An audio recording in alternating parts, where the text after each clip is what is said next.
Hi friends, it's Belinda here from BMakingJoy. Welcome to episode 39 of What Brings Me Joy, a mostly knitting podcast from my home here in Calgary, Alberta, Canada. This is where I share my knitting journey with you, keep track of the WIPs in progress that I have, and yes, I journal it so you can keep me accountable for the things that I cast on. If you're new here, welcome, and if you're a returning viewer, I'm so glad to have you back. I am really enjoying doing this, really enjoying the focus that doing this gives me for keeping track of all my projects. I am recording this today on Tuesday, September the 10th, 2024, and it's been 2 weeks since my last episode. That sounds like a Catholic confession from a TV show, doesn't it? It's been 2 weeks since my last confession. So I guess this is kind of like a confession because I need to confess that I've cast on yet another project. And I spent most of my knitting time on that one and not all the other ones. I do have one finished object to show you this episode, or at least the knitting is done.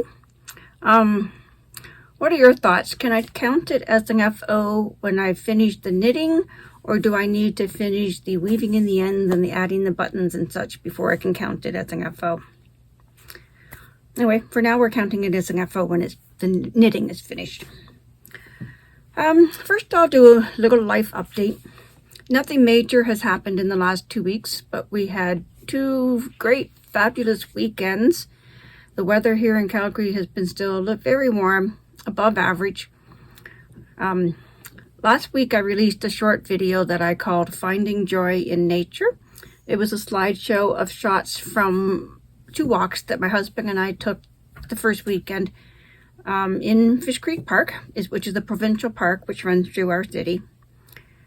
And now I'm putting together some shots from this weekend. I'm going to call the short Finding Joy in the Mountains. It's scenes from Banff National Park and Yoho National Park. So Saturday morning we drove to Canmore, where I left Dan. He cycled from there to Banff to Castle Mountain and back to Banff, and I met him there in Banff.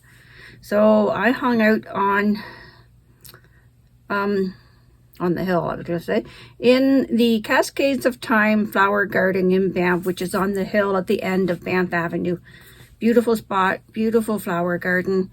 And I spent most of the day there knitting. Yeah, it was really fun. I met these 2 wonderful young men. Goodness. I met these 2 wonderful young men that were scoping out, trying to set up a spot where the one guy was going to propose to his girlfriend. And they were communicating with the girlfriend's friend because she didn't know he was going to be there. And they were running late. And I was starting to get excited for them. But then I had to leave before she showed up. So I hope it turned out good for you, Josh. So Dan showed up mid-afternoon, finished his ride. We went to Ed's Burger Bar for what I call Lupper, a cross between lunch and supper. It was the best burger I've had in a long time. And then we went out to Johnston Canyon, where we had a cabin booked for the night. And there we hiked up to both the lower falls and the upper falls of Johnston Canyon. And it was wonderful. It was beautiful. The weather was beautiful. The temperature was perfect. There were a lot of people around. Yeah, I had a great hike. Took us a little bit more than 2 hours to do it. And then early the next morning, we drove to Takakaw Falls. Takakaw? Takakaw. Takakaw Falls. Just outside of Field, British Columbia, in Yoho National Park. We met some of Dan's friends there, and they hiked the Ice Line Trail across the ridge. Actually, some of them ran it. But hiking all day is beyond my ability, so I hung around the base. I walked to the base of the falls, and then I walked back and found a place to knit. And then later I walked up through a fabulous tenting campsite alongside the river, and then back to sit and knit some more. And I really enjoyed it, and I'm so glad that we had this weekend away. It was a spur of the moment weekend. We only just booked it on the Wednesday, and out we went. Now, Monday morning, I dropped him off at the airport. He is off in Denver for the week, and I am trying to get a whole bunch of things done, but not doing very well at it. So let's get started. Let's start with my finished objects. It's the Pokemon Trainer Cloak that I was designing for Elana. We've been working on it since last August. It's time for me to come up with an official name for this pattern. I won't actually use the word Pokemon because I don't want to go through the process of getting licensing permission. And because I want to encourage people to make a cloak in any color combination without a Pokemon theme. Let's see if I can put this on and make a whole lot of mess with my hair. So this design was a collaboration with my daughter Elana to use the Pokemon themed yarns we got last summer from Fangirl Fibers. Like, it will look better once I've washed and blocked it, I'm sure. So I was responsible for choosing the best gauge and writing the pattern. She told me the dimensions that she wanted, and she did the graph for the trainer ball. She did the graph for the trainer ball on the back of the hood. I don't know what you saw when I did that, but so I had to work out all the shaping, and I know I could have consulted other patterns with hoods in it, but I wanted to work it all out for myself. And my plan A for the hood failed, and I frogged to do plan B. I recorded a video before I frogged to show my thought process and why it was wrong. So I'll insert those videos here, and that will also better show you the shaping of the end result and a nice view of that Pokeball that she made. So plan A of the hood didn't work out, but I thought I'd document it before I frog back 50 rows to start plan B.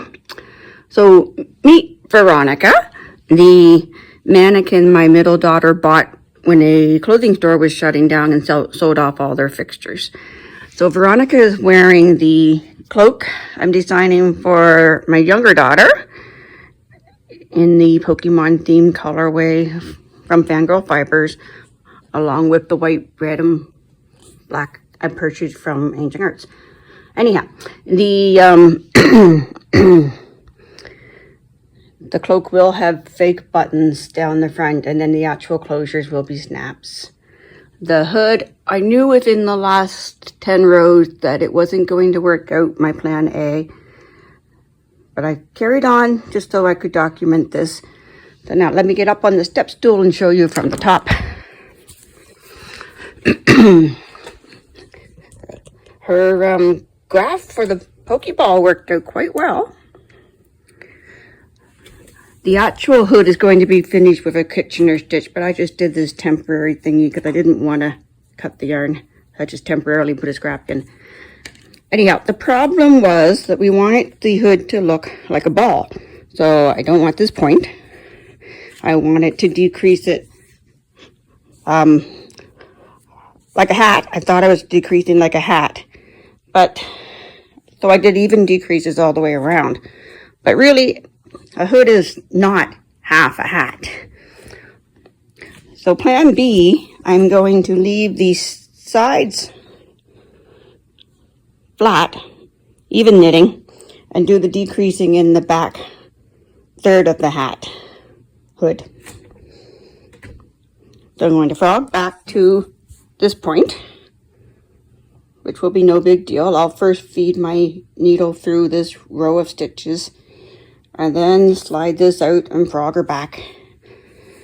And yeah, I'm going to do even decreases around this back third of it, so that would cinch that in a little more round. So yeah, overall I'm pleased. I'm ready to start plan B. Plan B is complete, and we are now happy with it. So let me show you the upper view. It's now more rounded. We've got a slight point, but not a whole lot. But yeah, we're very happy with it being ball shaped. Now, whoops, don't fall.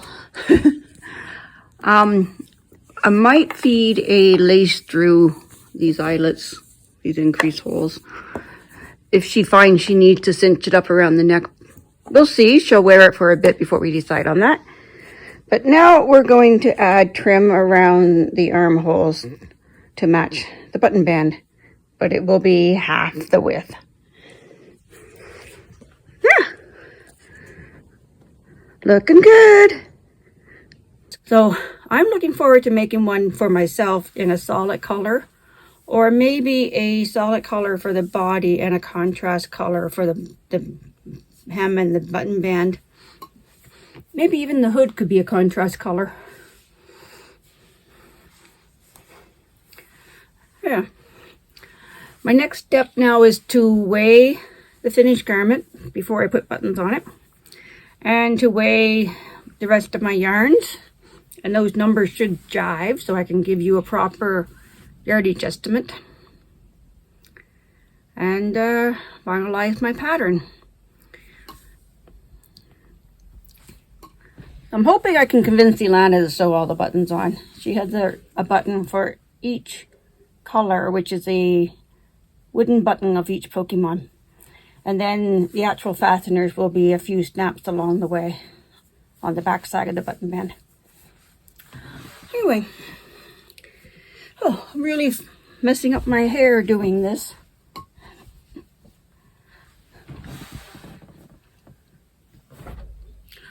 Okay, moving on to works in progress. My Snowflake Throw, I'm still keeping up. Still keeping up with my goal of adding one color each month.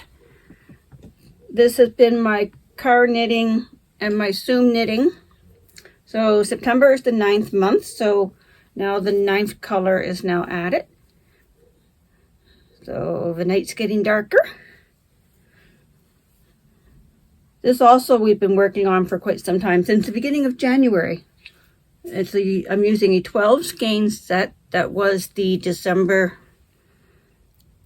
12 days set from Ginger Snap That, which unfortunately will not be available anymore, but I'm sure other acceptable, appropriate fades will come along. So it starts with a snowflake in the center. Then we've got the kids doing snow angels. Then we've got snowmen. And then the snow starts to fall as we have the sunset. Getting closer. After I come back from all my travels in October, I'll put some more effort into finishing this. I should have been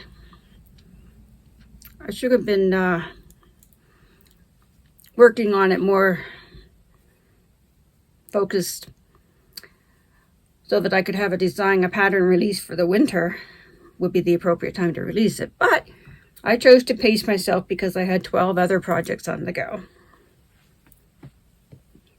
So getting big, I have no idea what the finished diameter of it's going to be because it's all bunched up on the needles here. So it's a Snowflake Throw. I have no idea where I'm going to throw it. I'm getting more and more excited to get this off the needles. I think I'm going to finish it with an I-cord bind off when I get to that final color. And yeah.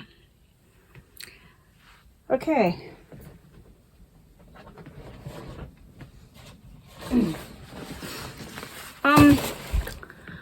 I've been showing you socks a lot the last little while, but this time I haven't got anything really to show you.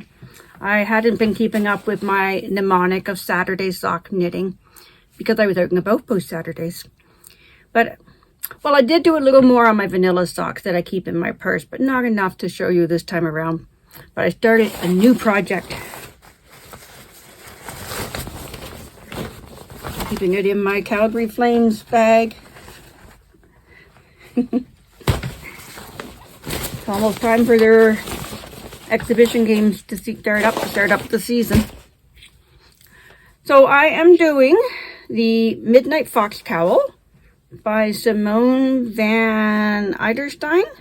This is the knit along for the Prince Edward Island Fiber Festival, which I'm going to October 3rd to the 5th. So I figured it was about time that I cast on for this knit along. This colorwork cowl, as I said, was designed by Simone Iverstein.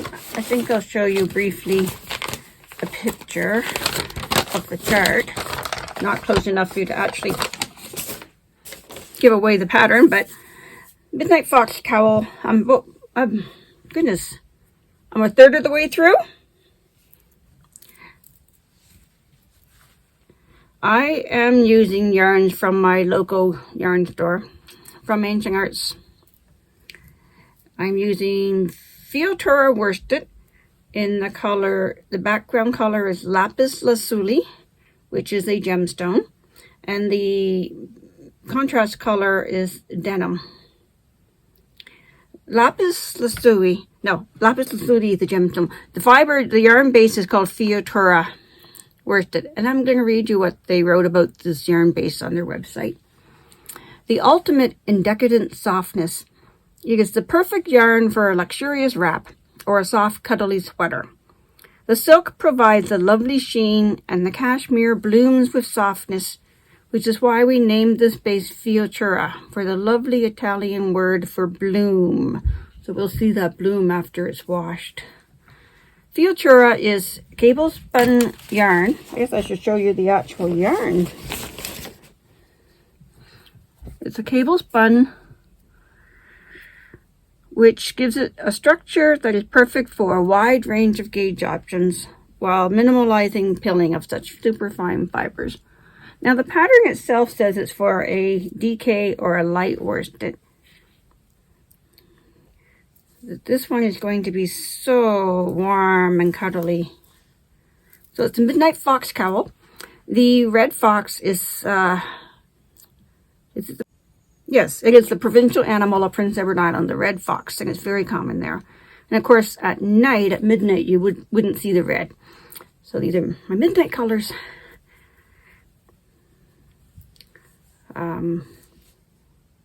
Yeah, Simone is a employee at Fleece and Harmony, which is sponsoring the Fiber Festival. But she sells her patterns, her designs under the name Sand and Sky Creations, which I will link in my show notes in the description box. Hey Mom, want to do something interesting? Just a minute. Let me pause my recording. So that was Elana. She's taken some online courses, and she was excited about the new features of the new moleskin journal that we bought today for taking notes in. About this cowl, Elana has always loved foxes, so I told her that she could have this cowl after I wear it to the festival. But now she's coming to the festival too, so I don't know which one of us will be wearing it. Actually, she tends to run hot, so she probably won't wear it till it gets really cold. Anyway, I hope to have this finished. I'm not sure how it wears. I guess it's just, if I'm only a third of a way through it, this can be pretty thick.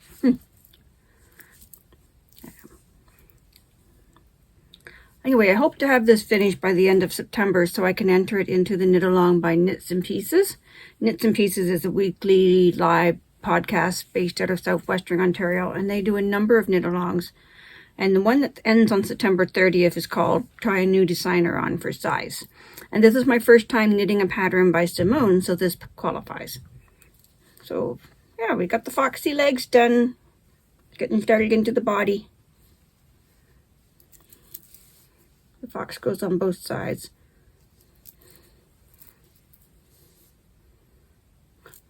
I like this view better for some reason.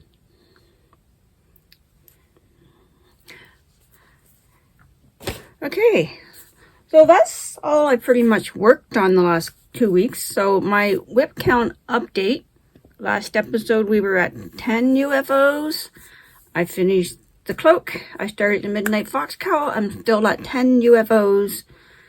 And no, I haven't touched the husband's t-shirt quilt either. Okay, moving on to acquisitions. We have the September color of the month from Ancient Arts Yarns, which I need to go fetch.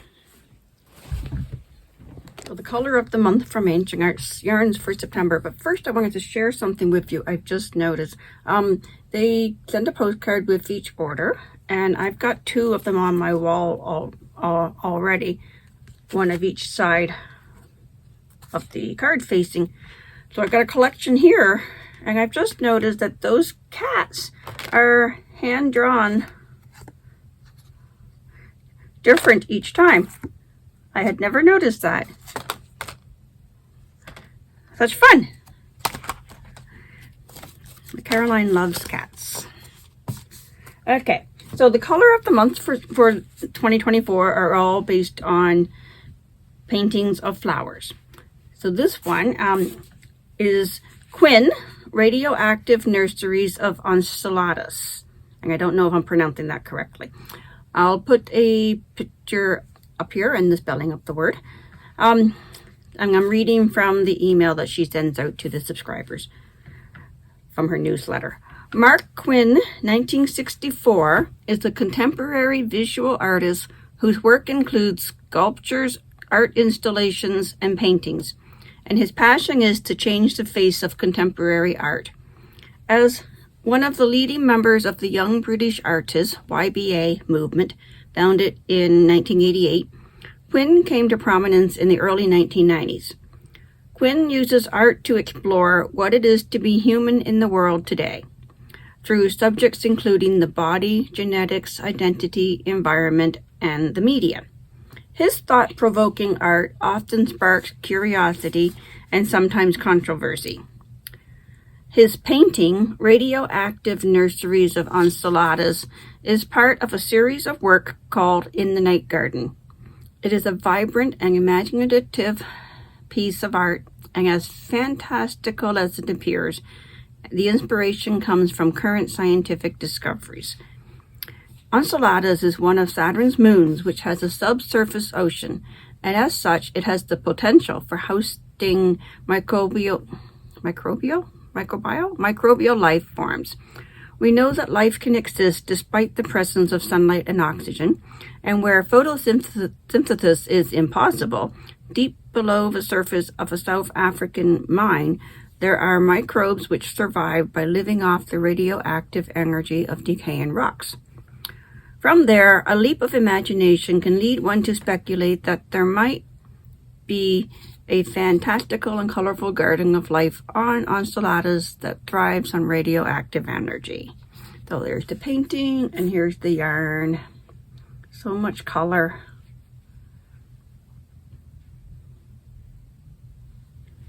That's wonderful. So that's all for now. See you next time. Thanks for watching. Happy knitting, happy crocheting, beading, jigsaw puzzling, painting, whatever it is that you like to do, go make some joy.